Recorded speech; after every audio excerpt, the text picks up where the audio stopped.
Millones se están condenando Des millions de personnes sont en train de se condamner y no lo saben. et elles ne le savent pas. Ya el tiempo se acaba. Il Señales reste très peu de proféticas temps están pasando. et des signes prophétiques sont en train de s'accomplir.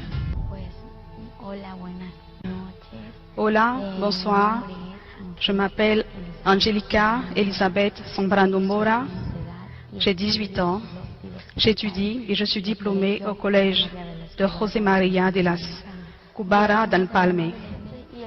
Il me dit, je suis venu te prévenir d'avance. Alors, il me dit ce qui suit. Je suis venu parce que j'ai un message de la part de Dieu pour ta vie. J'ai répondu, Amen. Dis-moi c'est quoi? Il me dit, écoute, premièrement prions. Il dit ce que je t'apporte, c'est-à-dire que tu dois te préparer, parce que le Seigneur va te montrer de grandes choses cachées que tu ne connais pas. Il va te montrer le ciel et l'enfer, car tu as demandé au Seigneur ce qui est dans Jérémie 3:33. Je lui ai dit oui. Je voulais qu'il m'en dise plus. J'ai dit, dis-moi, qui t'a dit que j'ai demandé ces choses au Seigneur? Parce que ces choses que j'avais dans le cœur et dans mon esprit, je ne les ai jamais racontées. À part le Seigneur, personne ne sait. Il me dit, ce même Dieu que tu sers et loues, c'est ce même Dieu que je loue. Et je lui ai dit, Amen. Et il m'a dit tout. Il a tout dit, le serviteur. Et quand il a dit toutes ces choses, il me dit, nous allons prier. Et j'ai dit, Amen. Avant de prier, sont arrivées des sœurs de l'église. Et ici, dans ma maison, vivait une jeune fille. Nous avons commencé à prier ensemble avec elle et quelques membres de ma famille. Et pendant qu'on priait, je voyais, dans le surnaturel, je voyais que le ciel commençait à s'ouvrir. J'ai commencé à dire, écoutez ce que je vois, le ciel est en train de s'ouvrir. Ils sont en train de descendre 2 anges. Elles me répondirent, lorsqu'ils s'approcheront, demande-leur ce qu'ils désirent. Pourquoi ils sont là? Demande-leur ce que tu peux leur demander. Alors, c'est ce qui fut. Quand ils se sont approchés, l'un s'est placé à ma droite et l'autre à ma gauche. J'ai commencé à les observer. Physiquement, je les voyais. Ils étaient beaux, ils étaient inexplicables. Ils étaient grands, avec un beau corps, avec des ailes précieuses et grandes qui resplendissaient. Elles étaient comme transparentes et en même temps brillantes d'or. Ils portaient des sandales comme étant en cristal. Je pouvais voir leurs habits étant sains, très beaux. C'était une sainteté qu'ils dégageaient. J'ai commencé à les observer et leur ai demandé, que faites-vous ici? Ils se sont regardés tous les deux et m'ont regardé en souriant et m'ont répondu ce qui suit. Nous sommes ici parce que nous avons une mission à accomplir. Et j'ai dit, quelle est cette mission que vous devez accomplir? Ils me dirent, nous venons dans le but de te dire que tu dois connaître le ciel et l'enfer. Et nous ne partirons pas tant que cela ne soit accompli. Je leur ai dit, c'est bien, mais le ciel et l'enfer, je préfère connaître le ciel, mais l'enfer, non. Ils ont souri et n'ont plus rien dit. Alors ils sont restés ici. Ils ne sont pas partis et ne se sont pas éloignés. Nous avons terminé la prière et je les voyais comme si je voyais mon père, ma mère ou n'importe quelle personne que je connais. Je voyais où ils étaient. Je voyais le Saint-Esprit. Il était là. Le Saint-Esprit est un gentleman par excellence. Il n'y a rien à dire de contraire, car il est le meilleur ami. Il est saint, omniscient, omniprésent. Je pouvais le voir comme il était, comme transparent, resplendissant à la fois. Et je voyais qu'il était là, son visage est resplendissant. Et je voyais son sourire et son regard d'amour. Je ne peux pas expliquer comment il est. Oh non, il est plus beau que les anges. Les anges ont leur beauté, mais le Saint-Esprit est beaucoup plus beau qu'eux. J'écoutais sa voix audible, une voix d'amour, une voix de passion, une voix inexplicable et une voix de tonnerre qui me disait « Je suis avec toi ». Je m'efforçais d'aller de l'avant et avec tout ce qui se passait autour, nous traversions des moments très difficiles, mais malgré tout en victoire. Et là je disais « Seigneur, fais ta volonté ». Et le 6 novembre, donc, j'étais au collège et les anges étaient là. Les anges m'accompagnaient au collège. Ils étaient dans les cours avec moi et j'étais contente, remplie de joie, car je pouvais les voir. À ce moment-là, le serviteur est venu me dire de me préparer, car le Seigneur va me montrer le ciel et l'enfer. Et il me dit, tu vas mourir. Pour moi, entendre le mot mourir n'était pas facile. Je lui ai demandé, pourquoi je vais mourir? Je suis jeune. Il me dit, ne t'inquiète pas, le Seigneur fera toutes choses parfaitement, parce que tout ce qu'il fait, il le fait parfaitement, et il va te ramener à la vie. Il va seulement te montrer tout cela pour que tu ailles témoigner de tout ce qui existe, des choses surnaturelles et au-delà de la mort. C'est ce que Dieu veut que nous sachions, et j'ai répondu Amen. Mais je m'interrogeais, une voiture va me renverser, va-t-on m'agresser? Comment j'allais mourir? Alors, c'est clair, il m'est venu beaucoup d'idées, et le Seigneur m'a parlé et m'a dit, ne te préoccupe pas, j'ai tout sous mon contrôle. Et j'ai dit, merci Seigneur. Alors, ce 6 novembre, je les voyais tout beaux. Ils allaient au collège, à ma maison, souvent avec moi. Je faisais mes devoirs avec eux. Ils étaient là avec moi. Ils louaient le Seigneur. Ils ne me parlaient pas. Ce qu'ils faisaient, c'est dire Saint, Saint, Alléluia. Donnez gloire, honneur, louange à notre Père céleste. Amen. Aussi était là le Saint-Esprit, accompagné des anges. Je me réjouissais, je me rendais compte que beaucoup disent que l'Évangile est ennuyant, mais c'est vraiment un grand mensonge du diable, pour qu'aucun ne connaisse et ne cherche sa présence. Moi aussi je le disais, mais maintenant que je connais la présence du Seigneur, et je connais le Saint-Esprit, les anges, je peux dire que c'est le mensonge du diable qui dit que l'Évangile est ennuyant. C'est la meilleure chose qu'il y ait sur la terre. Car lorsque je les voyais, je jouais avec eux, je parlais avec le Saint-Esprit, mais les anges ne parlaient pas, ils ne faisaient qu'adorer le Seigneur. Le Saint-Esprit m'accompagnait, il était là, je pouvais le sentir, je pouvais le voir, je pouvais dire tout ce qu'il faisait au moment de prier, au moment de manger et au moment de parler. Je pouvais le voir se lever, se mettre debout. Je lui ai réservé une place pour qu'il puisse s'asseoir, parce qu'il est là. Personne ne... Alors que beaucoup ne le voient pas, il est là. Cette relation, nous la continuons parce qu'il ne faut pas arrêter notre relation si proche. Une fois que c'est comme cela, refuser, non. Parce que le Seigneur m'a enlevé de tout ce que je vivais avant. Je le rends grâce pour sa miséricorde, pour tout son amour envers l'humanité et envers moi. Le 7 novembre, quand je sortais du collège pour rentrer chez moi, il me manquait une quinzaine de pas avant de rentrer chez moi. J'ai entendu une voix qui m'a dit « Prépare-toi, car aujourd'hui tu vas mourir ». Je savais que c'est le Saint-Esprit qui était en train de me parler. Parce que je l'entendais, j'ai reconnu sa voix. Et je lui ai dit « Non Seigneur, je ne veux pas mourir aujourd'hui ». Encore une fois, il me dit « Prépare-toi, car aujourd'hui tu vas mourir ». Et il a élevé sa voix et il me le dit plus fort. Et j'ai dit, Seigneur, je sais que c'est toi qui me dis tout cela et qui me parle. Manque de repentance. Des hommes viennent dans ce lieu. Et nombreux sont ceux qui se perdent que ceux qui viennent dans ma gloire. Et cela me faisait mal de voir comment il pleurait.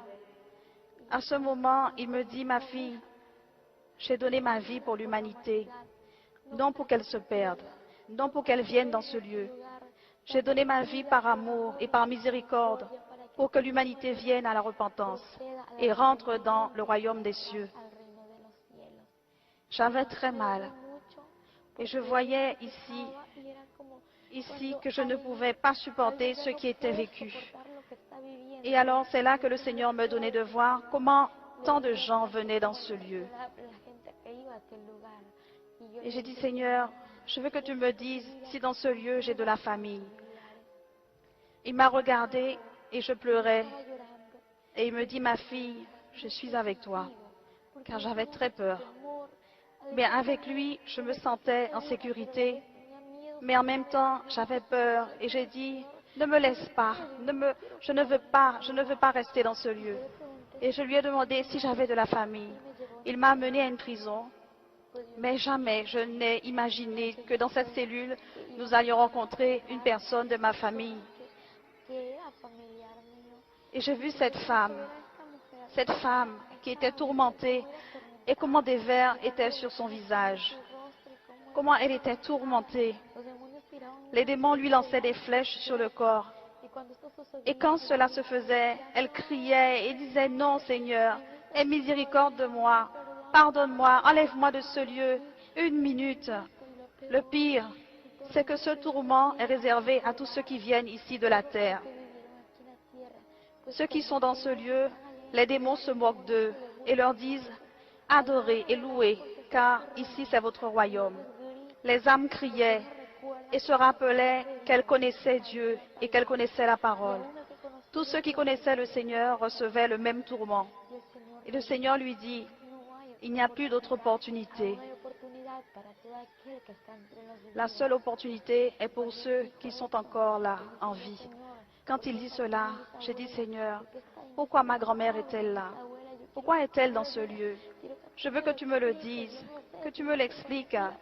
Je sais qu'elle te connaissait. Pourquoi est-elle ici en enfer, Seigneur? Il me dit: ma fille, elle est ici dans ce lieu à cause du non-pardon. Et j'ai dit: Seigneur, mais pourquoi cela? Il dit: ma fille, c'est parce que ceux qui ne pardonnent pas, moi non plus je ne leur pardonnerai pas. Et j'ai dit: Seigneur, tu pardonnes, tu es miséricordieux.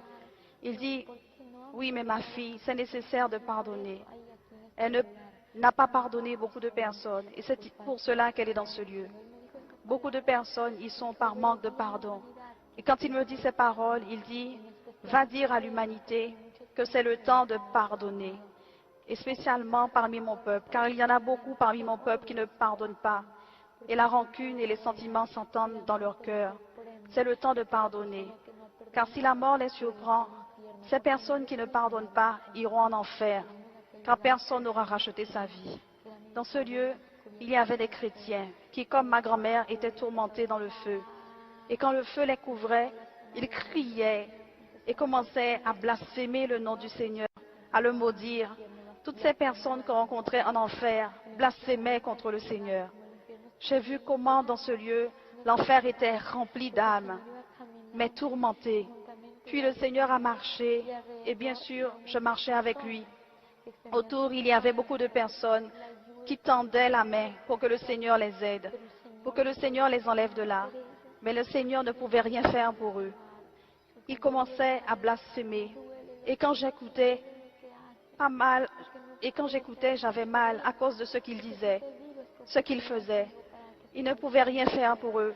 La seule opportunité pour ceux qui sont sur la terre, pour ceux qui sont vivants, qui ont le temps de se repentir.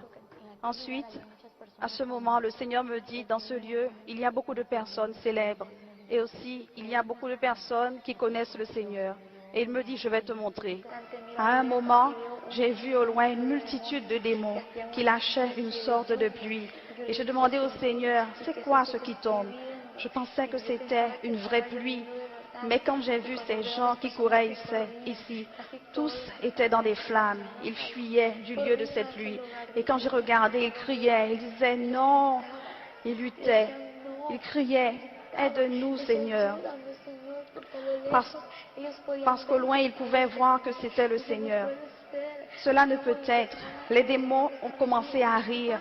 Et j'ai demandé: Seigneur, que se passe-t-il? Et quand j'ai regardé, les flammes se multipliaient sur eux. Et les vers en eux se multipliaient. Et ce qui se passait, c'est qu'il n'y avait aucune eau, sinon que c'était du soufre qui multipliait les flammes et tourmentait encore ces gens. Et les démons riaient. Ils disaient: louez, adorez, car c'est ici votre royaume. C'est votre royaume, vous devez adorer. C'est votre royaume pour des siècles et des siècles. J'ai dit: Seigneur, mais c'est quoi tout cela? Et il m'a dit: c'est le salaire de ceux qui ne sont pas repentis. Le Seigneur m'a emmené à un autre lieu où il y avait un homme très connu.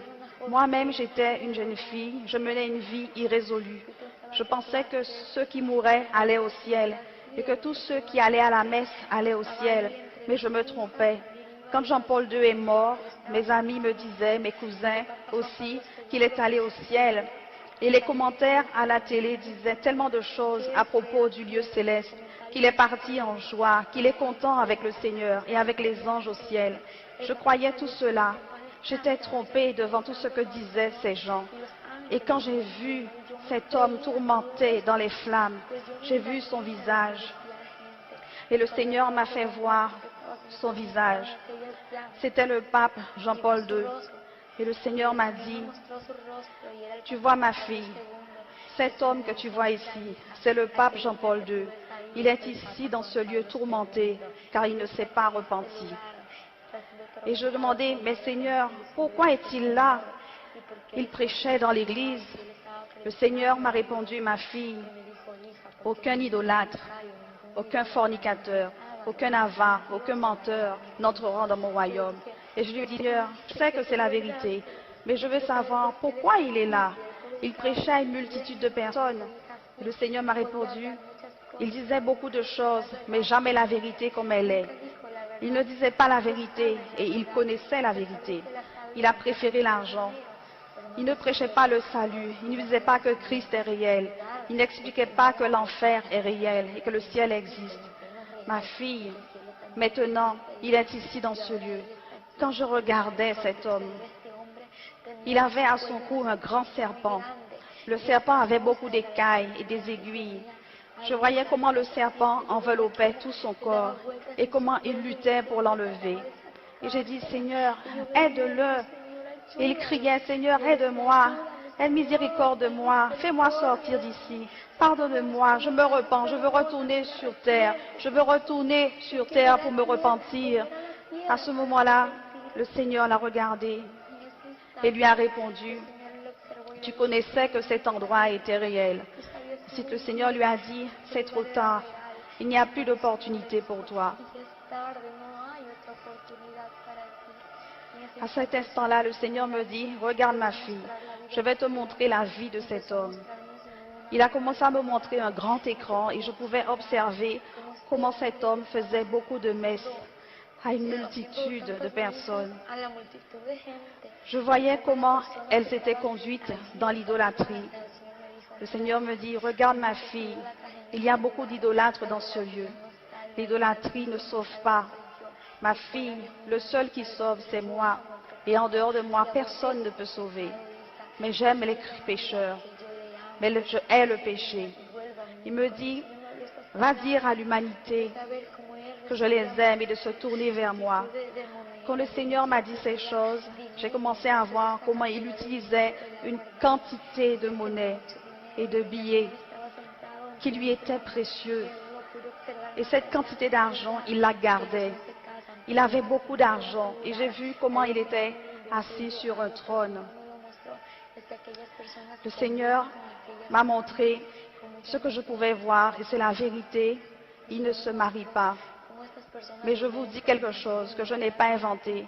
Le Seigneur m'a montré que ces gens-là vivent avec les sœurs une vie de fornication, avec les femmes qu'ils rencontrent là. Il m'a montré comment ces personnes vivaient la fornication. Et la parole dit, aucun fornicateur n'héritera le royaume de Dieu. Le Seigneur m'a amené à un autre lieu.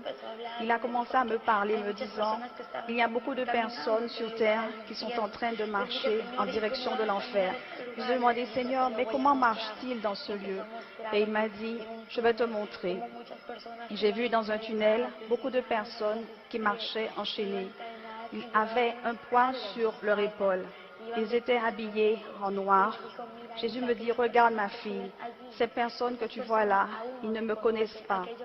Ce qu'elles portent sur leur dos, ce sont leurs péchés. Va leur dire que je suis celui qui pardonne les péchés. Va leur dire de se tourner vers moi, de venir, car je les attends avec mes bras grands ouverts et que je suis celui qui pardonne. Jésus me montrait, et quand je regardais, des millions de personnes marchaient dans ce tunnel. Et j'ai dit, Seigneur, cette personne qui vient là, mais Seigneur, c'est mon cousin. Seigneur, cette personne qui vient là, c'est ma cousine. Seigneur, c'est ma famille qui arrive là. Il m'a dit, va leur dire que c'est leur chemin qu'ils prennent déjà. Va leur dire que je t'ai choisi comme une sentinelle. Et j'ai demandé, Seigneur, c'est quoi une sentinelle? Il m'a répondu, c'est une personne qui entend, qui voit la vérité pour la raconter. Jésus me dit, si tu ne la dis pas et qu'il leur arrive quelque chose, leur sang sera versé sur toi. Mais si tu accomplis ce que je te demande et qu'ils ne se repentent pas, chaque personne aura son compte avec moi. La responsabilité ne sera pas sur toi. Si tu leur dis la vérité, tu n'auras pas leur sang sur toi. Puis à ce moment-là, le Seigneur me dit, il y a beaucoup de personnes célèbres et beaucoup d'artistes qui viennent aussi par ce chemin. Il m'a amené dans un lieu, je pouvais observer une femme qui était tourmentée entre les flammes. Et elle criait et demandait au Seigneur miséricorde. Et le Seigneur me dit, ma fille, cette femme que tu vois dans les flammes, c'est Selena. Le Seigneur me dit, voilà Selena. Et nous nous sommes approchés d'elle. Elle lui a dit, Seigneur, aie miséricorde de moi. Pardonne-moi, Seigneur. Enlève-moi de là. Je me repentirai en cet instant même. Et le Seigneur l'a regardée et lui a dit, c'est trop tard, vraiment trop tard. Tu ne peux plus te repentir. Elle me connaissait. Elle m'a vue et elle m'a dit, s'il te plaît, je te demande d'aller dire à l'humanité, s'il te plaît, dis-leur, ne te tais pas, dis-leur de ne pas venir dans ce lieu, de ne pas écouter mes chants et de ne pas chanter mes chansons. Je lui ai demandé, pourquoi dis-tu cela? Pourquoi veux-tu que je leur dise cela? Elle dit, à chaque fois qu'ils chantent et écoutent mes chants, les démons me tourmentent encore plus. Et à chaque personne qui écoute et qui chante les chansons que je chantais quand j'étais en vie, ils prennent ce même chemin. S'il te plaît, dis-leur de ne pas venir. Va leur dire que l'enfer est réel. Les démons lui envoyaient des flèches à distance sur son corps qui lui causaient de grandes douleurs. Elle hurlait, aide-moi Seigneur, aie miséricorde de moi Seigneur. Elle pleurait et le Seigneur lui a répondu, c'est trop tard. Plus loin, je regardais dans ce lieu, il y avait des chanteurs et beaucoup d'artistes déjà morts. Ce qu'ils faisaient, c'est de chanter et chanter. Ils ne s'arrêtaient pas de chanter.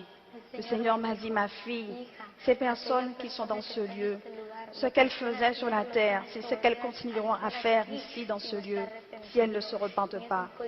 Vous voyez, Michael Jackson était un homme populaire, mais un sataniste. Beaucoup de personnes ne le voient pas comme cela, mais c'est la vérité. Il a fait beaucoup de pactes avec Satan pour obtenir sa popularité et des fans. Laissez-moi vous dire que les pas de danse que cet homme faisait sur la terre, c'est exactement comme cela que les démons dansent pour tourmenter les âmes en enfer. Ces mêmes pas sont exactement ceux que reproduisent Michael Jackson sur la terre. Pour les démons, c'est une joie. C'est comme cela qu'ils dansent. C'est leur ambiance pour les tourmenter. Laissez-moi vous dire que Michael Jackson est en enfer, car le Seigneur me l'a montré. Non pas quand j'étais dans cette expérience, mais il me l'a montré après sa mort, dans une révélation, tourmenté, et je pleurais beaucoup. Ce n'est pas facile de voir une personne tourmentée en enfer. Il me l'a montré et je pleurais parce que ce que j'ai vu dans ce lieu, ce n'est pas facile de voir un homme tourmenté. Écoutez bien, les personnes qui écoutent les stations de Michael Jackson, qui chantent ses chansons et qui sont fans de Michael Jackson, laissez-moi vous dire que Satan prépare un chemin direct pour l'enfer. Mais maintenant, renoncez à cela au nom de Jésus. Le Seigneur veut te libérer. Il ne veut pas que tu te perdes, mais il veut te donner la vie en abondance. Et Satan, à travers de tout cela, veut te pousser vers l'enfer. Que ce que j'ai vu dans ce lieu, ce n'est pas facile de voir un homme tourmenté. Écoutez bien, les personnes qui écoutent les stations de Michael Jackson, qui chantent ses chansons et qui sont fans de Michael Jackson, laissez-moi vous dire que Satan prépare un chemin direct pour l'enfer. Mais maintenant, renoncez à cela au nom de Jésus. Le Seigneur veut te libérer.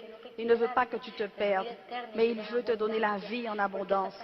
Et Satan, à travers de tout cela, veut te pousser vers l'enfer. Ensuite, le Seigneur m'a montré, il me dit, ma fille, il y a des personnes qui me connaissent et qui viennent dans ce chemin. J'ai dit, Seigneur, si elles te connaissent, comment peuvent-elles venir dans ce chemin? Le Seigneur m'a répondu que ce sont des gens qui vivent une vie irrésolue. Et j'ai demandé, mais Seigneur, qui sont ces personnes? Il a commencé à me montrer des gens qui venaient avec des chaînes aux mains et aux pieds et avec une tenue vestimentaire qui n'était ni blanc ni noir, mais différents. Leurs habits étaient sales, déchirés, chiffonnés. Et le Seigneur m'a dit, ma fille, regarde, mon peuple est loin de moi. Mais ma fille, laisse-moi te dire, je ne viens pas chercher un peuple dans cet état, mais pour un peuple saint, préparé, sans tache, sans rides, sans aucune contamination. Va leur dire de se tourner vers l'ancien chemin. J'ai vu beaucoup d'âmes qui s'écartaient du chemin du Seigneur. Et le Seigneur m'a dit, va leur dire de me remettre leur charge et je leur donnerai du repos. Il insistait, il pleurait, il me dit, ma fille, mon peuple arrive dans ce lieu. Voilà tes tantes, voilà ta famille qui sont en train de rentrer dans ce lieu. Écoute ma fille, beaucoup ne te croiront pas, mais je suis ton fidèle témoin. Même s'ils ne te croient pas, dis-leur la vérité. Je suis avec toi. Je vais te montrer aussi, ma fille, comment des milliers de personnes viennent ici. Il m'a amené dans un tunnel où il y avait des milliers de personnes qui tombaient en même temps. Ce n'est pas comme ni 1000, ni 2000. C'était comme le sable de la mer, sans compter ceux qui tombaient par seconde. Ils tombaient comme des poignées de sable rapidement, des poignées d'âmes. Et Jésus triste pleurait et me dit, ma fille, c'est comme cela que se perd l'humanité. Cela me fait mal de voir comment des âmes se perdent.